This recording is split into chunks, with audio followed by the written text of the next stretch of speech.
نحمدہ و نصلی علی رسولہ الکریم اما بعد فاعوذ باللہ من الشیطان الرجیم بسم اللہ الرحمن الرحیم یا ایہا الذین آمنوا اذا نودی للصلاة من یوم الجمعہ فاسعوا الی ذکر اللہ وذروا البیع ذالکم خیر لکم ان کنتم تعلمون صدق اللہ مولانا العظیم ان اللہ و ملائکتہ یصلون علی النبی یا ایہا الذین آمنوا صلوا علیہ وسلموا تسلیما اللہم انا نحن نصلی علی سیدنا شفیعنا و مولانا محمد معدن الجود والکرم و اہلہ وبارک وسلم یا سلام یا سلام یا سلام۔ اللہ تبارک و تعالیٰ کا احسان ہے کہ اس نے ہمیں توفیق عطا فرمائی کہ ہم قرآن کے حوالے سے کچھ گفتگو کرتے چلے آ رہے ہیں، اور گزشتہ کئی نشستیں ہماری صورتوں کے تواتر کے ساتھ چل رہی ہیں، چھوٹی چھوٹی صورتوں کی ہم اسٹڈی کر رہے ہیں۔ اور آج جو ہم نے سلیکٹ کی ہے صورت، تو کمپلیٹ صورت تو نہیں بلکہ سورہ جمعہ کی جو ہے وہ ایک آیت کو ہم نے سلیکٹ کیا ہے کہ آج سورہ جمعہ کے حوالے سے ہم بات کریں، کیونکہ ہماری پوری گفتگو کا مقصد کیا ہے کہ قرآن کریم ایک وہ کتاب ہے جو درس انقلاب ہے، اور قرآن کریم کی ہر آیت جو ہے وہ آپ سے عمل کا مطالبہ کرتی ہے۔ قرآن کریم وہ کتاب نہیں جس کو ہم قصے اور کہانیوں کی کتاب سمجھیں اور اس کو پڑھ کے چھوڑ دیا یا برکت کے لیے اسے چوم چام کے چھوڑ دیا، بلکہ قرآن وہ کتاب ہے، وہ مطلب آپ کے لیے مینیفیسٹو ہے جو ہر وقت اور ہر دور کے اندر وہ آپ سے مطالبہ کرتی ہے کہ آپ کو اس کے اوپر عمل کرنا ہے۔ یعنی ایک ایسی چیز ہے کہ جو آپ کو کچھ فارمولاز دیتی ہے، کچھ وے آف لائف دیتی ہے۔ لیکن افسوس کیا ہے کہ آج کے دور میں ہمارے لیے المیہ یہ ہے کہ ہم نے قرآن کریم کو جس طریقے سے دیگر مذہبی لوگوں نے اپنی مذہبی کتب کو رکھا ہے، تو ہم نے بھی بالکل اسی طرح لیا، اس کو پڑھا، چوما چاٹا اور رکھ دیا۔ تو میں ہمیشہ ایک بات کہتا ہوں کہ اگر آپ کبھی مطلب فرانس کے اندر بیٹھے ہوئے ہیں اور فرینچ آپ کو پڑھنا تو آتی ہے لیکن سمجھ میں نہیں آتی، اب اگر فرینچ اخبار آیا اس میں انفارمیشن آئی ہوئی ہے کہ جی باہر نکلنا منع ہے، باہر جو نکلے گا اس کو گولی مار دی جائے گی، آپ نے پڑھ تو لیا لیکن سمجھ میں نہیں آیا، وہ آپ صبح نکل گئے، اب آپ مارے گئے، تو آپ اعتراض کریں گے یا بات کریں گے جی مجھے نہیں پتہ، بولی لکھا تو تھا، ہاں آپ نے پڑھا نہیں، ہاں پڑھا لیکن ہمیں سمجھ بھی نہیں آیا۔ تو قصور کس کا ہوا؟ آپ کا ہوا نا، جو آپ جیسے علاقے میں رہتے ہو، جس جگہ پر ہے، آپ کو انفارمیشن رہنی چاہیے تھی۔ اسی طریقے سے جس کتاب کے ساتھ آپ منسلک ہو اس کے بارے میں آپ کو معلوم ہونا چاہیے کہ اللہ آپ سے کیا بول رہا ہے، اللہ آپ سے کس طرح کی مخاطبت کر رہا ہے، یا آپ سے کیا کروانا چاہتا ہے۔ یہ جو المیہ ہے نا، یہ جو افسوس ہے، تو میں ہمیشہ یہ کیا کہتا ہوں کہ ہماری بات یا ہماری گفتگو کسی مسلک کے حوالے سے نہیں ہوتی۔ ہماری گفتگو، ہماری کوشش کیا ہے کہ جو اللہ تبارک و تعالیٰ سے مطالبہ کرے صرف ہم اس کو اس میں سے مطلب نکالیں، اخذ کریں کہ ہمارے لیے اس میں کیا پیغام ہے۔ اور یہ ہر دور میں الگ الگ ہو سکتا ہے، کیونکہ ہم کیا کرتے ہیں کہ جن باتوں کی وضاحت ہونی چاہیے، افسوس کیا ہے کہ ان باتوں کی وضاحت ہوتی نہیں ہے۔ ایک چھوٹی سی میں آپ کو مثال دوں نا، کہ لاسٹ ٹائم تم سے بھی شاید گفتگو ہوئی، تو اب یہ تو ہمیں پتہ ہے کہ عورت کی آدھی گواہی ہے، تو آپ نے بڑے بڑے پلیٹ فارم سے یہ سنا ہوگا جی عورت کی آدھی گواہی ہوتی ہے، عورت کی آدھی گواہی۔ ارے بابا، عورت کی آدھی گواہی تو ہے، لیکن کس معاملے میں ہے، کس پیرہن میں ہے، اور کس جگہ پر اس کو امپلیمنٹ ہونا چاہیے، اس کی اگر آپ وضاحت نہیں کرو گے تو پھر کیا ہوگا کہ وہ کوشچن مارک پیدا ہو جاتا ہے، اور پھر آپ کے مطلب اسلام کے اوپر اعتراضات شروع ہو جاتے ہیں۔ جبکہ خود اسلام کا جو معاملہ ہے وہ یہ ہے کہ نبی کریم صلی اللہ علیہ وسلم کی جو رسالت ہے نا، نبی کریم صلی اللہ علیہ وسلم کی جو رسالت ہے، اس کی سب سے پہلی گواہ کون ہے؟ ایک خاتون ہے، ام المومنین حضرت خدیجہ رضی اللہ عنہا۔ نبی کریم صلی اللہ علیہ وسلم نے فرمایا کہ مجھ پر وحی نازل ہوئی، جبریل امین تشریف لائے، مجھے بیان کیا، تو سب سے پہلے کس نے تصدیق کی اس کی؟ سب سے پہلے کس نے گواہی دی؟ حضرت خدیجہ رضی اللہ عنہ نے۔ احادیث کے اندر آپ اٹھائیں تو ام المومنین حضرت عائشہ صدیقہ رضی اللہ تعالیٰ سے کتنی احادیث مروی ہیں۔ تو اگر آپ کے اسی فارمولے کے حساب سے ہم بولیں کہ عورت کی آدھی گواہی، تو ان احادیث کو پھر ہم کہاں لے کے جائیں؟ تو اعتراض یا خدا نہ خواستہ یہ غلط نہیں ہے کہ عورت کی آدھی گواہی، لیکن کن معاملے میں ہے اس کی وضاحت ضروری تھی۔ اگر آپ وہ وضاحت نہیں کریں گے تو کیا ہوا، اسلام کے اوپر اعتراضات قائم ہو جاتے ہیں۔ جس طرح ہم نے پچھلی محفلوں میں بھی ہم نے پڑھا نا کہ کیا ہے کہ جو ہماری تعلیمات یہ جو وہ ہیں، تو دجال کیا کرتا ہے یا دجالی قوتیں کیا کرتی ہیں، اس کے اندر شک و شبہ پیدا کرتی ہیں۔ تو ہم ایسے لوز پوائنٹس کیوں رکھیں، ہم اس کو ڈیبیٹ کریں، اس کے اوپر ڈسکس کریں۔ تو یہ ایک المیہ ہے۔ تو اسی طریقے سے آج بھی ہم ایک اسی ٹاپک کے اوپر ڈسکس کر رہے ہیں، بات کر رہے ہیں، اور وہ ہے جمعے کے حوالے سے، اور جو جمعے کی فضیلت ہے، جمعے کے جو معاملات ہیں، یا جمعے کی جو اہمیت ہے، اس کے حوالے سے ہم آج تھوڑا سا مطالعہ کرتے ہیں۔ کیونکہ قرآن کریم کی سورہ جمعے کی جو آیت میں نے آپ کے سامنے تلاوت کی نا، یا ایھا الذین آمنوا اذا نودی للصلاۃ، یہ جمعے کے حوالے سے آپ تمام مکاتب فکر اس کو تلاوت بھی کرتے ہیں اور اسی کو بیان بھی کرتے ہیں۔ تو انشاءاللہ ہم کوشش کریں گے کہ اس کے حوالے سے ہم پڑھیں، اور یہ بھی ہم دیکھیں گے کہ میں نے پہلے ہی جیسے کہا کہ اگر آپ کسی بات کا مطلب اخذ کرتے ہیں، جب تک پورا مضمون آپ کے سامنے نہیں ہوتا نا، تو اس بات کا مفہوم سمجھ میں نہیں آئے گا۔ لا تعلموا ما لا تقولون، یہاں تک کہ تم جاننے لگو تم کیا رہے ہو۔ تو اگر یہ آگے اور پیچھے کے الفاظ کو ہٹا کر میں صرف بیچ کے الفاظ کو لیتا ہوں، تو پھر کیا ہوا، وہ مفہوم جو ہے وہ بالکل غلط ہو جاتا ہے۔ بعین ہی جب ہم نماز جمعہ یا جمعے کے حوالے سے صرف آیت کے اس حصے کو بیان کرتے ہیں نا، نواز شریف صاحب کے دور میں کیا ہوا کہ جمعے کی چھٹی کو ختم کرنا تھا، تو یہ آیت کو پیش کیا گیا کہ یا ایھا الذین آمنوا اذا نودی للصلاۃ من یوم الجمعہ فاسعوا الی ذکر اللہ وذروا البیع ذالکم خیر لکم ان کنتم تعلمون فاذا قضیت الصلاۃ فانتشروا فی الارض، کہ اللہ تعالیٰ نے حکم دیا ہے کہ جب صلاۃ قائم ہو جائے، نماز ہو جائے، یعنی جمعہ ادا ہو جائے، اس کے بعد زمین میں پھرو اور اپنا فضل تلاش کرو اللہ کا۔ تو اس کا مطلب ہے جمعے کے دن کام کرنا چاہیے، کوئی مسئلہ نہیں۔ تو یہ دلیل بنائی گئی، اور یہ دلیل بنا کے جمعے کی چھٹی ختم کر دی گئی، کیونکہ بے نظیر بھٹو صاحبہ جو ہیں وہ اگر جمعے کی چھٹی ختم کرتی تو ان کے اوپر تو فتوے لگ جاتے، مار دیتے ان کو، کیونکہ بھائی وہ تو مطلب وہ ہے نا، تو مسئلہ ہے۔ تو اب مطلب دجال نے کیا بولا، نہیں بھائی اس سے کروانا غلط ہے، تو نواز شریف کو لائے، نواز شریف صاحب لے کر آئے، تو انہوں نے کیا کیا کہ اسلام کی اس آیت کو چسپاں کر کے وہ آئے، ارے بھائی یہ بات بالکل ٹھیک ہے، لیکن بات یہ ہے کہ اس آیت کو اکیلے کیوں پڑھ رہے ہو، پھر آپ اس کے اوپر کی آیت کیا ہے، پیچھے کی آیت کہاں، یہ مضمون کیا آیا ہے اور کس انداز سے آیا ہے، وہ بیان کریں، تب اس کے بعد اس آیت کو پڑھیں گے تو ہمیں مفہوم سمجھ میں آئے گا کہ اللہ کہاں پر بول رہا ہے۔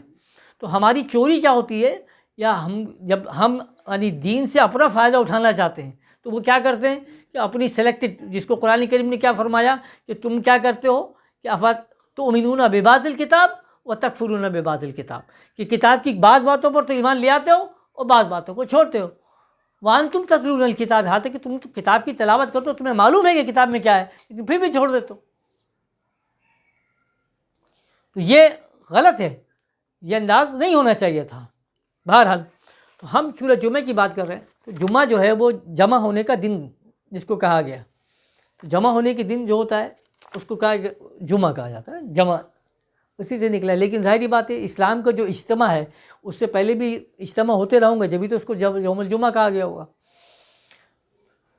تو اگر اس کا ہم شان نزول سمجھیں، یا ہم یہ سمجھیں کہ یہ جمعے کی جو محفل منعقد ہوتی ہے تو اس کی ریزنز کیا ہیں، تو تاریخ میں اگر آپ پڑھتے ہیں، احادیث میں اگر آپ پڑھیں، تو جس طریقے سے جب اسلام یعنی نیا شروع ہوتا ہے نا، گروہ ہو رہا ہے، سب کچھ ہو رہا ہے، تو کیا تھا، جب صحابہ کرام دیکھتے ہیں کہ بھائی تمام مذاہب کے پاس ایک دن مخصوص ہوتا ہے اجتماعی عبادت کا۔ اسلام کی تو خیر ہر عبادت، چاہے وہ فجر کی نماز ہو یا عشاء کی نماز ہو، ہر عبادت جماعت کے ساتھ ہی ہے، تو وہ اجتماعیت ہے۔ یہ اجتماعی تو اپنی جگہ، لیکن اس سے اور آگے بڑھ کر اجتماعیت کیا ہے کہ پورا محلہ ایک ساتھ، پورا علاقہ ایک ساتھ جمع ہو، اور جمع ہو کر اس کو سیلیبریٹ کرے۔ سیلیبریٹ کس انداز سے کہ جو عبادت کے انداز میں، تو اس دن کوئی اور کام نہ ہو، صرف مخصوص کیا جائے۔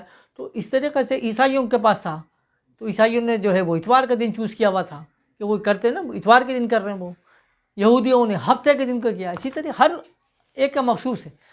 تو اسلام نے، نبی کریم صلی اللہ علیہ وسلم نے جو پسند فرمایا، صحابہ کرام نے جو فرمایا، وہ جمعے کے دن کو فرمایا کہ جمعے کے دن جو ہے وہ ہمارا اجتماع ہونا چاہیے، سب ملیں۔ تو اسی لیے وہ جمعے کے دن جو ہے وہ گیدرنگ شروع ہوئی، جمعے کی نماز کا معاملہ شروع ہوا، پھر جمعے کے خطبات ہوئے، وہ سارے معاملات جو ہے وہ جمعے کے، تو اس پر نبی کریم صلی اللہ علیہ وسلم نے پھر جمعے کے دن کی فضیلت کو بتایا کہ جمعہ جو ہے وہ تمام دنوں کا جو ہے وہ کیا ہے، سردار ہے، جمعے کا دن تمام دنوں کا سردار ہے۔ تو آپ نے فرمایا کہ پاک ہے وہ دن، پاک ہے وہ دن کہ جب میں سورج طلوع ہوا جس پر، کہ جس دن آدم علیہ السلام کو پیدا کیا گیا، کائنات کو پیدا کیا گیا، اور آدم علیہ السلام جنت میں داخل کیا گیا، جنت سے پھر یہاں تک کہ جب قیامت آئے گی اور جو سور پھونکا جائے گا، اس میں تمام لوگوں کو پھر جمع کیا جائے گا، تو وہ بھی کون سا دن ہوگا؟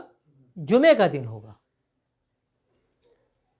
مطلب ایک تو یہ کہ چونکہ تمام مذاہب اپنی عبادت کے لیے ایک دن مخصوص کر رہے ہیں، سب نے، تو نبی کریم صلی اللہ علیہ وسلم نے جمعے کے دن کو مخصوص کیا، کیوں؟ کیونکہ جمعے کے دن سب جگہ پہ افضلیت کا حامل تھا، تو آپ نے فرمایا کہ جمعے کے دن افضل ہے، اور یہ صرف مسلمانوں میں نہیں ہے، اگر دیگر مذاہب میں اگر آپ پڑھیں تو دیگر مذاہب کے اندر بھی کیا ہے، وہ جمعے کی اہمیت کسی نہ کسی انداز سے یا تو پازیٹیو ہے یا نیگیٹو ہے۔ جس طرح یونانی مذہب کے اندر، یعنی یونانی دیوی دیوتاؤں کا جو مذہب رہا ہے نا، جس میں نے آپ کو پہلے بھی کہا تھا، تو ان کے پاس بھی فرائیڈے کی اہمیت ہے، تو فرائیڈے جو فرائٹنس جس سے نکلا نا، جس سے خوف کا بات کی، تو فرائٹنس دیوی دیوتا جو ہوتے ہیں ان کی پوجا کا دن جو ہے وہ ان کا رکھا ہے انہوں نے جمعے کا دن ہے، جس میں ان کے گاڈ کا نام جو دیا گیا ہے، تو وہ بتانا اس لیے ضروری ہے کہ تاکہ وہ آپ کے ریکارڈ میں رہے نا۔ فریڈیج نامی رومن دیوی دیوتا جو تھے، تو فریڈیج نام تھا ان کا، اسی کے نام سے منسوب فرائیڈے ہے، وہ دن جب مخصوص کیا جاتا ہے تو اس دن ان کو پوجا جاتا تھا۔ عیسائیوں کے پاس اگر آپ جائیں، عیسائی مذہب کے اندر، تو عیسائیت میں مطلب جو ان کے فرقے ہیں نا، اگر آپ اس میں دیکھیں تو ان میں کچھ فرقوں کے اندر کیا ہے کہ یہ بات ہے کہ جو جمعے کا دن ہے وہ منحوس سمجھتے ہیں، یہ عجیب ان کے پاس ہے، تو وہ کہتے ہیں کہ بھائی جمعے کے دن جو کام کرو گے نا، وہ کام جو ہے وہ صحیح نہیں ہو پاتا، اگر آپ سفر پہ جا رہے ہو جمعے کے دن گئے تو وہ سفر جو ہے وہ خیریت کے ساتھ نہیں ہوتا۔ رومن کیتھولکس جو ہیں ان کے پاس جو ہے وہ جمعے کے دن جو ہے وہ گوشت نہیں کھاتے، مطلب جس طرح وہ ہے نا ہندوؤں کے وہ منگل کے دن نہیں کھاتے، پتہ نہیں کون سے دن کے نہیں کھاتے، وہ یہ نہیں کھاتے، اس طرح رومن کیتھولک جو ہیں ان کے پاس بھی پابندی کیا ہے کہ وہ جو ہے وہ جمعے کے دن جو ہے نا وہ گوشت نہیں کھاتے۔ ہندو مت ہیں، اگر ہندو دھرم میں آپ دیکھیں تو ہندو دھرم کے اندر جو ہے یہ درگا ماں جو ہے نا، اور جو لکشمی ماں جو کہلاتی ہے، تو ان کا جو دن جو انہوں نے منسوب ہے وہ جمعے کا دن ہے، یعنی درگا ماں کی جو پوجا کی جاتی ہے وہ جمعے کے دن کی جاتی ہے۔ اسی طریقے سے اگر آپ یہودیت میں جائیں تو یہودیت میں الٹا ہے، یہودیت میں جمعے کے دن کو لوگ متبرک سمجھتے ہیں، وہ مانتے ہیں، کیونکہ ان کے پاس بھی یہی ہے کہ جو دنیا قائم ہوئی، قیامت آئے گی، وہ سب جمعے کے دن ہے۔ اسی طریقے سے مسلمانوں کے اندر بھی ہے کہ وہ بھی جو ہے وہ جمعے کے دن کی اہمیت کو مانتے ہیں، وہ کہتے ہیں کہ ٹھیک ہے۔ تو یہ کہ جو دنیا کے تمام مذاہب ہیں ان میں جمعے کی کوئی نہ کوئی اہمیت ہے۔ اب یہ الگ بات ہے کہ انہوں نے کیا کیا کہ وہ بلیک فرائیڈے منانا شروع کر دیا۔ دیکھو حرامی پن بول رہے ہیں آپ، اس کو کمینہ پن بول رہے ہیں، کچھ بھی بول رہے ہیں نا، کہ متبرک کس کے اندر ہے؟ مسلمانوں کے اندر جو ہے وہ اہمیت کا حامل ہے۔ جمعے کو آپ نے بولا سید الایام، کہ وہ تمام دنوں کا سردار ہے، تو انہوں نے کیا کیا؟ Black Friday. تو بلیک فرائیڈے کیا تھا؟ بلیک فرائیڈے حالانکہ کچھ بھی نہیں تھا، یہ تو 1962 میں ہوا نا، یہ 1962 کے اندر وہ فلاڈیلفیا میں جب انہوں نے جو اپنا تھینکس گیونگ فرائیڈے جو منانے کی شروع کیا نا، تو اس میں کیا کہ تو جو نومبر کا آخری ہفتہ ہوتا ہے، تو اس میں کیا کیا کہ انہوں نے آخری جمعرات کو انہوں نے وہ سیل لگائی پہلی دفعہ کرسمس کے حوالے سے۔ وہ جب سیل لگائی تو وہ پوری خلقت ٹوٹ پڑی، تو دوسرے دن یعنی صبح تک وہ سیل چلتی رہی ہے۔ اب دوسرے دن عالم کیا ہوا کہ پوری روڈ پہ ٹریفک جام، بدترین ٹریفک جام ہو گیا، تو اس وقت وہاں کی گورنمنٹ نے کہا کہ یہ جو آج کا فرائیڈے ہے وہ بلیک فرائیڈے ہوا ہمارے لیے، یعنی اتنا ٹریفک جام ہو گیا کہ پبلک نہیں نکل پائی، تو بولا بلیک فرائیڈے۔ اب وہ بلیک فرائیڈے جو ہے وہ ایسا ہو گیا کہ وہ بلیک فرائیڈے ہو گیا کہ آج بھی وہ بولتے ہیں بلیک فرائیڈے، حالانکہ اس دن جو ہے یا اس کے بعد سے آج تک یہ جو آپ کا لاسٹ تھرسڈے نومبر کو بناتے ہیں تو اس میں ریکارڈ سیل ہوتی ہے ان کی۔ تو بھائی یہ فرائیڈے تو آپ کا گڈ فرائیڈے ہونا چاہیے نا، مگر کیا ہے کیونکہ پیچھے جو دجالی قوت طاقتیں ہوتی ہیں وہ بولتی نہیں، فرائیڈے جو ہے وہ کیا ہوگا؟ بلیک ہی ہوگا، کیونکہ ان کے پاس یہ بھی ہے نا کہ منوسیت ہے فرائیڈے والے دن ان کے لیے، ٹھیک ہے.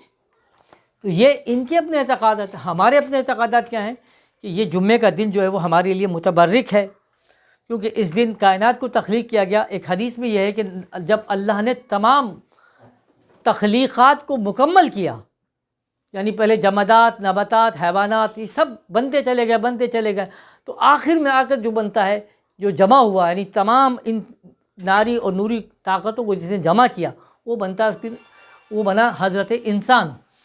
تو وہ حضرت انسان کب بنا؟ وہ جمعے کے دن بنا. یہ سید الایام کی اہمیت. اسی لیے جمعے کے دن روزہ رکھنا، جمعے کے دن عبادت کرنا، جمعے کے دن غسل کرنا، یہ سارے کے سارے معاملات ہیں. اور یہی جمعے کے دن ہے تو اسی میں پھر وہ خطبات ہیں. تو اللہ کے رسول نے پھر وہ سنت کو قائم کیا کہ کوئی ایک دن تو ایسا مخصوص ہونا ہمارے لیے کہ جس میں جو امیر وقت ہے یا جو امام وقت ہے، اس کا کام کیا ہوگا کہ وہ عوام الناس سے مخاطبت کرتا ہے. کیونکہ آپ فجر کی نماز میں جائیں، ظہر کی نماز میں جائیں، تو امام صاحب آپ سے مخاطبت نہیں کر سکتے. وہ صرف نماز پڑھی، آپ نے جماعت کے ساتھ نکل گئے.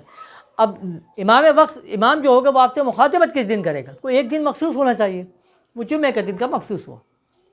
تو اسی لیے جو ہے نا نماز جو ہوتی ہے، جمعے کی نماز جو ہوتی ہے، وہ ہمیشہ جامع مسجد میں ادا کی جاتی ہے. تو پہلے بچپن میں ہمارے تو ہوا کرتا تھا کہ بھئی ہر مسجد جو ہے وہ جامع مسجد نہیں ہوتی تھی، ہر مسجد جو ہے وہ مسجد ہی ہوتی تھی. تو پھر اس کے بعد کیا ہوتا تھا، علاقے میں ایک مسجد ہوتی تھی، جامع مسجد. تو اللہ تبارک و تعالیٰ نے یہ جو طریقے نکالے، تو یہ اس میں کمال کیا ہوتا ہے کہ دیکھو اگر مسجد ہے نا، تو آپ مسجد میں جاؤ تو امام صاحب جو ہوں گے تو ان کا فرض کیا ہوتا ہے کہ جو امام یعنی اہل محلہ ہوتے ہیں ان سے باخبر رہتے ہیں. آپ کی ملاقات اہل محلہ سے رہتی ہے. پھر جب آپ جامع مسجد میں جاؤ گے تو کیا ہوا، آپ محلے سے ہٹ کر دوسرے محلے کے لوگوں سے بھی ملاقات کر رہے ہو. وہ لوگ بھی آئیں گے، پھر ان کی بھی طرف سے ملاقاتیں ہوتی ہیں، ان کے حالات سے ایک دوسرے کو خبر ہوتی ہے. تو وہ کہلاتی جامع مسجد. تو وہاں پر جامعیت اس طریقے سے پیدا ہوتا ہے. یعنی صرف کانسیپٹ ہم اگر اسلام کا سمجھیں کہ اسلام کیوں ایسی جامعیت کو چاہتا ہے. پھر یہی اجتماع کو اسلام بولتا اب آپ آگے اور لے کے جاؤ، یعنی ہفتے میں ایک دفعہ آپ محلے کے دیگر لوگوں سے ملاقات کرو جہاں پر آپ نہیں جا سکتے تھے. اب اس سے اور آگے بڑھاتا ہے تو پھر بولتا ہے عید کی نماز پہ آتا ہے. اب عید کی نماز جامع مسجد میں نہیں، عیدگاہ میں ادا کی جائے گی. اب تو ہر مسجد جامع مسجد بن گئی نہیں، کیونکہ اب مسجد جو ہے وہ مطلب اللہ کی مسجد کہاں ملے گی آپ کو. تو اب وہ عیدگاہ میں نماز پڑھیں. اب عیدگاہ میں کیا ہوا کہ جو مختلف جامع مساجد میں نماز پڑھ رہے ہیں وہ سب آ کر جمع کہاں ہوئے؟ عیدگاہ میں. تو پھر وہاں پر لوگوں سے آپ کی ملاقات ہے، لوگوں سے حال چال ہے، لوگوں کے معاملات آپ کو پتہ چل رہے ہیں. تو یہ سب اجتماعیت کی طرف اسلام لے کے جاتا ہے. اس کے بعد اور آگے بڑھاتا ہے تو پھر کیا کہتا ہے، وہ حج کی طرف لے کے جاتا ہے کہ اب آپ حج پہ آئیں. حج میں آئیں گے تو کیا ہوا، وہ پھر انٹرنیشنل اجتماع ہو جاتا ہے، بین الاقوامی اجتماع ہو جاتا ہے، جہاں تمام دنیا کے لوگ آئیں گے، جمع ہوں گے، ایک دوسرے کے مسائل ڈسکس کریں گے، ایک دوسرے کی باتیں ڈسکس کریں گے کہ کیا پرابلم، کس کے ملک میں کیا چل رہا ہے، کیا مسئلے ہو رہے ہیں. تو اسلام اس کا حل بھی پیش کرے گا یا مسلمان اس کے لیے کوشش کریں گے. مگر افسوس کیا ہے کہ ہمارا کوئی بھی اجتماع اس حوالے سے ہے کیا. آپ جمعے کی نماز پڑھنے جا رہے ہیں تو اس لیے سوچ کے جا رہے ہوں گے یار جلدی سے وہاں پہ جا کے جو قریب کی نماز ہے وہاں جا کے پڑھ لیں. ہر مسجد نے کیا کیا، وہ اپنے آپ کو جامع مسجد کیوں بنا دیا، کیونکہ جامع مسجد بن گئی تو اس میں کیا ہوا کہ چندہ بھی یہیں پہ آئے گا، لوگ یہاں پہ آ گئے. تو میرے والد صاحب کا بڑا اچھا شعر ہے کہ بڑا مسجد کا رقبہ کر رہے ہیں، یعنی مسجد کا جو رقبہ ہے، ایریا ہے، اس کو آپ بہت بڑا کر رہے ہیں. بڑا مسجد کا رقبہ کر رہے ہیں، بہت بہتر ہے، اچھا کر رہے ہیں، مگر بے فیض ہوگی اس کی تعبیر. یعنی آپ کو کرنے سے کوئی فائدہ نہیں ہوگا اگر تبلیغ فرقہ کر رہے ہیں. اگر آپ صرف تبلیغ کر رہے ہیں کس کی؟ فرقے کی. کیونکہ آپ اسلام کی خدمت کر رہے ہیں یا اپنے مسلک کی خدمت کر رہے ہیں تو یہ آپ کو خود ہی پتہ چل جاتا ہے. اب المیہ تو یہ نا، اب آج کل جو مسجد کا بڑا ایشو چل رہا ہے کہ جی تاریخ روڈ کے اوپر مسجد ہے، اس کو گرانے کا حکم آ گیا کہ گورنمنٹ گرائے گی. تو اب سب کو پریشانی ہو رہی ہے نا، مسجد گرا رہی ہے. تو اب کسی سے پوچھو، حضرت قبلہ عالم نے دیکھو کیا کمال کی بات کی نا. یہ گھر آپ کا ایک ہے، اس گھر میں آپ رہتے ہیں، اس گھر سے کوئی نکال سکتا ہے آپ کو؟ اس گھر کو کوئی گرا سکتا ہے؟ اگر کوئی گھر گرا دیا یا نکال دیا آپ کو تو یا تو آپ کمزور ہیں یا اس کے مالک ہی نہیں تھے. تو اللہ کمزور ہوتا ہے کیا؟ اللہ کمزور رہتا نہیں رہتا. تو اب مسجد اگر اللہ کا گھر ہے نا تو وہ گرا دے گا اللہ تعالیٰ، کیسے برداشت کر لے گا اللہ تعالیٰ؟ تو پہلے تو آپ یہ کلیئر کرو کہ یہ جو مسجد تھی اللہ کا گھر ہے، یہاں پہ اللہ تھا، اگر اللہ تھا اللہ گرنے نہیں جا رہا ہے؟ تو حضرت اللہ علیہ نے یہ فرمایا کہ جو اللہ کا گھر رہتا کبھی اللہ گرنے نہیں دیتا بھا، اللہ کا گھر اللہ ہونا نا، تو کیوں نا؟ مسئلہ یہ ہے کہ جو مسجد ہے اگر وہ اللہ کے نام پر بنی ہے تو وہاں اللہ آئے گا نا، وہاں فرقے کے نام پر اگر آپ بنائیں گے تو کیا ملے گا اس میں؟ صرف فرقہ ہی ملے گا، مسلک کے نام پر بنا ہے وہ تو مسلک ہی مل رہا ہے وہاں پر، اللہ کے نام پہ یعنی مسجد جو ہے وہ فی سبیل اللہ کس کے لیے، کون سی مسجد ہے؟ تو سب بولتے تو ہیں کہ مسجد اللہ کا گھر ہے، کس نے نہیں بولا بھائی مسجد اللہ کا، لیکن پہلے یہ تو بتاؤ یہ جو مسجد ہے جو بھی ہے کیا وہ اللہ کا گھر ہے، اللہ کے لیے بنائی گئی ہے یا اپنے مسلک کے؟ تو بڑا مسجد کا رقبہ کر رہے ہیں، بہت بہتر ہے، اچھا کر رہے ہیں، مگر بے فیض ہوگی اس کی تعبیر اگر تبلیغ فرقہ کر رہے ہو، اگر یہاں بیٹھ کر صرف فرقہ بازیت کر رہے ہو تو کوئی فائدہ نہیں، کوئی فیض نہیں ملے گا۔ آج اٹھا کے آپ پڑھتے ہو، اٹھا کے پڑھ لو یعنی سورہ توبہ میں، تو اس کے اندر آتا ہے مسجد زرار کا حکم کہ نبی کریم صلی اللہ علیہ وسلم کے دور میں ایک مسجد تھی، یعنی ارشد قادری صاحب تھی کیا وہ مسجد تھی، وہاں کیا ہو رہا تھا؟ مطلب ناچ گانے ہو رہے تھے، نماز روزہ ہو رہا تھا، پھر بھی اللہ کے رسول نے کیا حکم دیا؟ اس کو گرا دو۔ کوئی پوچھے تو ابھی تو آپ یہ پوچھو نا مسجد گرانے کا، بھائی تو وہاں اللہ کے رسول حکم دے رہے ہیں کہ اس مسجد کو گرا دیا جائے، جہاں نماز ہوتی ہے، جہاں روزے رکھے جا رہے ہیں، جہاں زکوٰۃ یعنی سارے معاملات ہو رہے ہیں، مگر پھر بھی کیوں؟ کیونکہ وہ مسجد میں مسجد کا کام نہیں ہو رہا، فساد کا کام ہو رہا ہے۔ تو جب یہ بیان مطلب یہ بات بولو گے نا اور اس کی پھر تشریحات کرنا شروع کر دو تو پھر بہت ساری چیزیں کلیئر ہو جاتی ہیں آپ کو۔ مسجد تو بنا دی شب بھر میں ایمان کی حرارت والوں نے، پر من اپنا پرانا پاپی تھا، برسوں میں نمازی بن نہ سکا، نہیں بنا نا۔ تو آج جب ہم یہ مسجد میں جب جمعے کی نماز کی بات کریں، جیسے میں نے کہا یہ جامعیت کے لیے، اجتماع کے لیے جب آپ جمع ہوتے ہو تو آپ کے دو خطبے ہیں نا، دو خطبوں کا مقصد کیا ہے؟ آپ اٹھا کے کسی سے بھی عالم صاحب سے پوچھ لیجیے گا تو آپ کو بتائیں گے۔ پہلا خطبہ کیا ہوتا ہے؟ وہ دنیاوی مسئلے مسائل کے لیے ڈسکس کیا جاتا ہے کہ آج کے موجودہ حالات ان کے اوپر ڈسکشن ہے، اس کا قرآن اسلام کیا حل دیتا ہے۔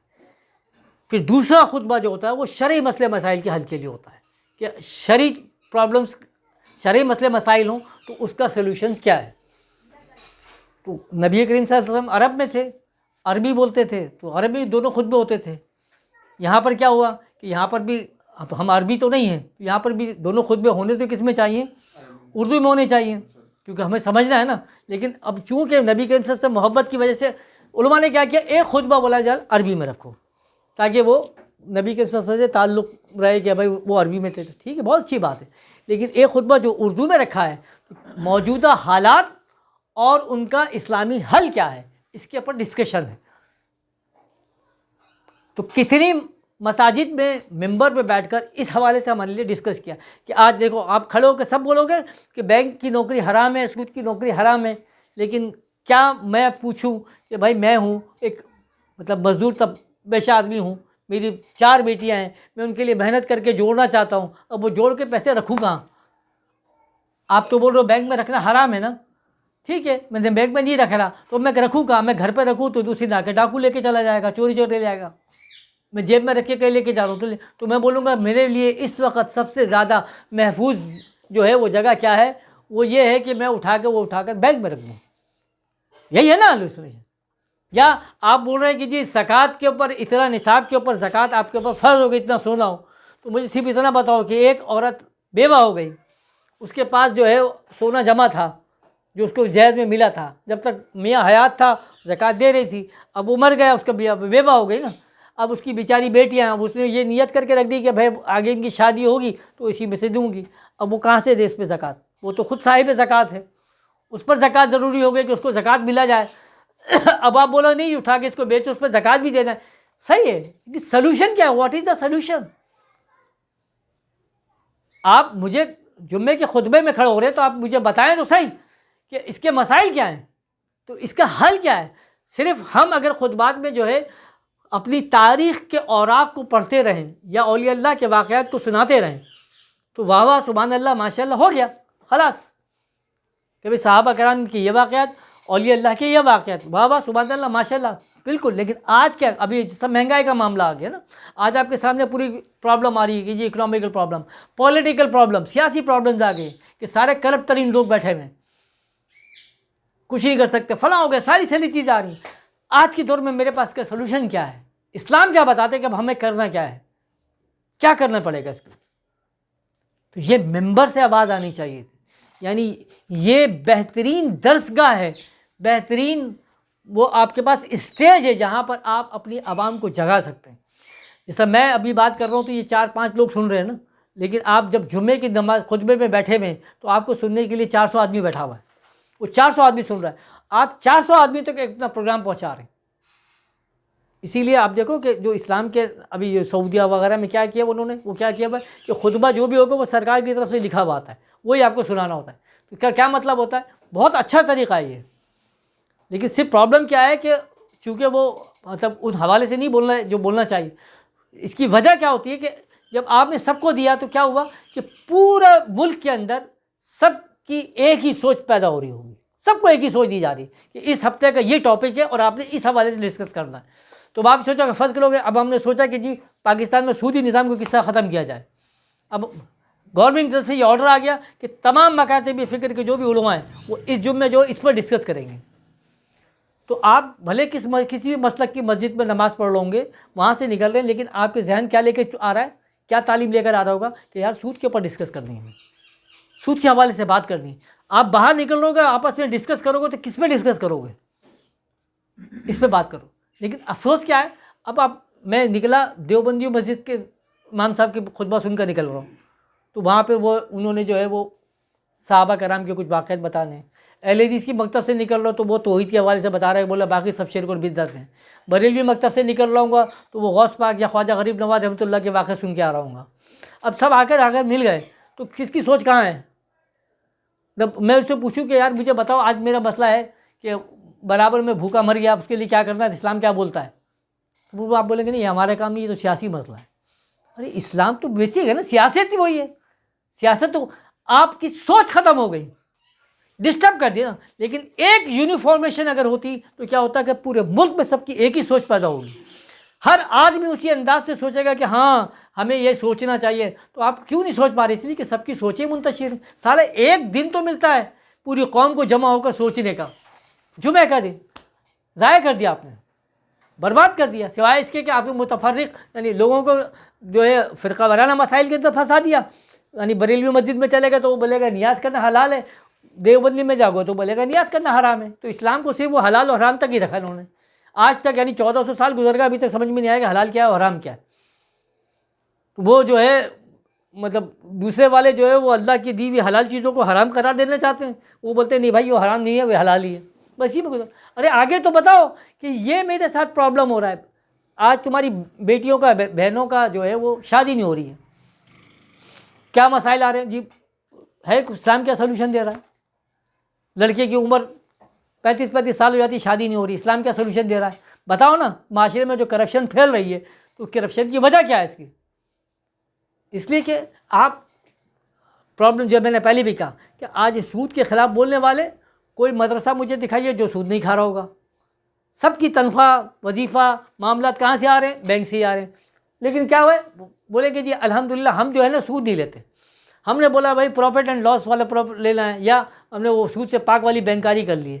تو مطلب مجھے سمجھ میں نہیں آتا کہ آپ جو ہے وہ سور کو جو ہے وہ بکرے کی کھال پہنا کے آپ بولو یہ بکرا ہو گیا کیا؟ بیوقوف کیوں بنا رہے ہو یار؟ مطلب ایک صاحب جو ہیں ان کا کاروبار ہے شراب بیچنے کا, اب وہ آئے ہمارے پاس اور بولنے لگے کہ یار میرے کاروبار میں جو ہے بڑا نقصان ہو رہا ہے, حضرت ایسا کریں کہ 10 لاکھ روپے مجھے چاہیے. تو میں پوچھوں گا یار پروفٹ کتنا دو گے آپ, یا کرو گے؟ بولے اتنا پروفٹ. ارے یار تمہارا تو شراب کا کاروبار ہے. ہاں تو میرے شراب کا کاروبار, تو ٹھیک ہے تم ایسا کرو پیسے تو رکھ لو لیکن مجھے پروفٹ نہیں دینا بھائی, میں جو نا یہ حرام کا پیسے کو. ابے بھائی تو پروفٹ تو نہیں لے رہا, لیکن سوال یہ کہ تم نے سپورٹ کس کو کیا؟ سپورٹ کس کو کیا؟ شراب کے کاروبار کو. تو تم یہ بولو کہ جی ہم نے بینک میں پیسہ ڈالا ہے لیکن ہم بینک سے سود نہیں لے رہے, تو تم مطلب سپورٹ کس کو کر رہے ہو؟ سودی نظام کو تو سپورٹ کر رہے ہو آپ. تو یہ آپ اپنی جو ہے دامن کو جھاڑ کر یہ سمجھ لو کہ آپ پاک صاف ہو گئے. ایسا نہیں ہو سکتا. یخادعون اللہ والذین آمنوا وما یخدعون الا انفسهم، یہ اللہ کو دھوکہ دینے کی کوشش ہے یا ان لوگوں کو جو اللہ والے ہیں. تم ان میں سے کسی کو دھوکہ نہیں دے رہے بھائی، تم اپنے آپ کو دھوکہ دے رہے ہو. تمہیں شعور ہی نہیں ہے اس بات کا. تم سمجھ رہے ہو کہ شاید مطلب ہم بیوقوف بنا رہے ہیں. تو بعین ہی اگر آپ اسی طریقے سے، جیسا میں نے ابھی کہا نا، ایک عورت کی آدھی گواہی بول کر جملہ آدھا کر دیا، ارے پورا بیان کرتے نا تو پتہ چلتا. بالکل جتنے معاملات ہیں، تو مجھے یہ بتائیں کہ کون سے ممبر پر کھڑے ہو کر آج ہم ان مسائل کو حل کرنے کی بات کر رہے ہیں یا ان مسائل کے اوپر بات کر رہے ہیں. آج کے بیچارے مسجد گرنے کی باتیں، تو وہ علامہ خادم حسین رضوی صاحب کو بیان سن لیں، جو انہوں نے کہا کہ جب وہ اسپیکر ہٹائے جا رہے تھے تو انہوں نے کہا ابھی تم اسپیکر کی باتیں کر رہے ہو، ابھی وہ وقت آئے گا تو تمہاری مسجدیں بھی گرائیں گے. تو اس وقت جو ہے دوسرے مسلک والوں کو پریشانی تھی، بولا بھائی مولوی بیچارہ پاگل ہے بول رہا ہے. آج انہی کے مسلک کی گر رہی ہے، تو آج ان کی مسلک کی گر رہی ہے تو دیوبندی مسلک کی چونکہ گر رہی ہے تو اہل حدیث علماء نہیں بول رہے ہیں، شیعہ علماء نہیں بولیں گے اس پہ، کیونکہ وہ مسجد اللہ کی ہوتی تو سب بولتے. آج اگر بیت اللہ کو گرانے کی بات ہو تو سب بولیں گے نا، کیونکہ وہ اللہ کا گھر ہے. تو وہ دیوبندیوں کا بھی ہے، بریلویوں کا بھی ہے، اہل حدیث کا بھی ہے، چکڑالویوں کا بھی ہے، شیعوں کا بھی ہے، سب لڑیں گے اس کے لیے. لیکن جب مسجد کے آگے تو پھر دیکھنا پڑے گا کہ بھئی شیعہ کی ہے، بریلوی کے، دیوبندی کے، کس کی، کیونکہ اللہ کی تو ہے ہی نہیں نا. تو پرابلم یہ ہے، پھر بھگتے ہیں باپ. کیونکہ اللہ تبارک و تعالیٰ نے جو حضرت قبلہ عالم نے فرمایا کہ ہمیں حکم دیا کہ تم گائے کا گوشت کھاؤ. ہندو بولا میں گائے کا گوشت نہیں کھاؤں گا، تو گائے کا پیشاب پیو پھر. تو اللہ تو تم کو گائے کا پیشاب نہیں پلانا چاہ رہا تھا نا، گائے کا گوشت کھلانا چاہ رہا تھا. نہیں مانے اللہ کی بات، نہیں مانو، بھگتو پھر اب آپ. تو آج دیکھو پورے معاشرے جو جس طرح سے کرپٹ ہوتا جا رہا ہے، جس طرح سے پرابلم ہو رہی ہے. تو یہ جو اجتماع کا دن تھا، تو ہمیں اس بات سے نہیں کہ دونوں خطبے اردو میں دے رہے ہیں، اہل حدیث دونوں خطبے اردو میں دے رہے ہوتے ہیں، اور بھی لوگ دونوں خطبے، ٹھیک ہے، ایک محبت میں عربی میں دے رہے صحیح، لیکن جو پہلا خطبہ کم از کم ہے، چلو شرعی مسئلے مسائل کو چھوڑو، جو دنیاوی مسئلے مسائل ہے، تو ایٹ لیسٹ خدا کے لیے قوم کو آپ اس طرف تو لے کر آئیں، ان کو بتائیں تو صحیح کہ آج یہ ہمارے پاس مسائل ہیں. ایک مسئلہ ہے آپ کے ساتھ، 50 مسئلے نہیں، صرف کراچی کے اندر کتنے مسئلے ہیں، تو اس کا اسلامی حل کیا ہے؟ اسلام کیا مطالبہ کرتا ہے کہ ایسی صورتحال میں علماء دین کا کیا فرض ہے، امت مسلمہ کا کیا فرض ہے، کیا کرنا چاہیے اس کو. تو اگر آج یہ جمعے کی دن نہیں ہوتا نا، یہ برکتیں نہیں ملتی. افسوس کیا ہے کہ ہمارے پاس چونکہ وہ اب پیٹرن نہیں رہا، تو اسی لیے وہ جمعے کے دن کی وہ فضیلت ہم حاصل نہیں کر پا رہے. اور یہی وہ جمعے کا دن ہے، آپ اٹھا کے دیکھیں تو یہ جو انگریز گورنمنٹ آنے سے پہلے تک، جب بادشاہ کے نظام جو آیا ہے اس سے پہلے تک یہ خلافت رہی، تو اس میں کیا تھا کہ جو بادشاہ وقت تھا وہی امام مسجد تھا، ہمیشہ رہا نا. حضرت عمر فاروق رضی اللہ عنہ خلیفہ وقت بھی ہیں اور امام بھی ہیں، وہی خطبہ دے رہے ہیں، وہی بیان کر رہے ہیں، تو آدمی اس سے سوال بھی پوچھ سکتا ہے. یہی وہ مسجدیں تھی جس کے اندر تمام دنیاوی امور بھی جو ہے وہ ڈسکس کیے جاتے تھے، حل کیے جاتے تھے. کیونکہ لوگ بولتے ہیں کہ بھائی وہ آپ نے دیکھا ہوگا مسجد میں کیا لکھا ہوتا ہے کہ یہاں پر دنیاوی گفتگو کرنا منع ہے. بہت اچھی بات ہے، دنیاوی گفتگو نہیں کرنی چاہیے. دنیاوی گفتگو مطلب یہ بک چک چک نہیں کرنا چاہیے نا، اللہ کا گھر ہے، وہاں پہ عزت سے بات. لیکن ایک چیز ذہن میں رکھیے کہ تمام دنیاوی مسائل کے لیے انسان جاتا مسجد میں ہی ہے نا. آپ کی بچی کی طبیعت خراب ہے، آپ کے بیٹے کا پیپر نہیں ہو رہا، اس کا جہیز کا مسئلہ ہے، اس کی شادی نہیں آ رہی، یہ سارے کون سے اللہ کے مسائل ہیں کیا؟ کس کے مسائل ہیں؟ دنیاوی مسائل. جاتے کہاں پر ہیں؟ مسجد میں. مانگتے کس سے؟ اللہ سے. تو بھائی سارے دنیاوی مسائل کا حل بھی کہاں ہوتا ہے؟ مسجد میں ہوتا ہے.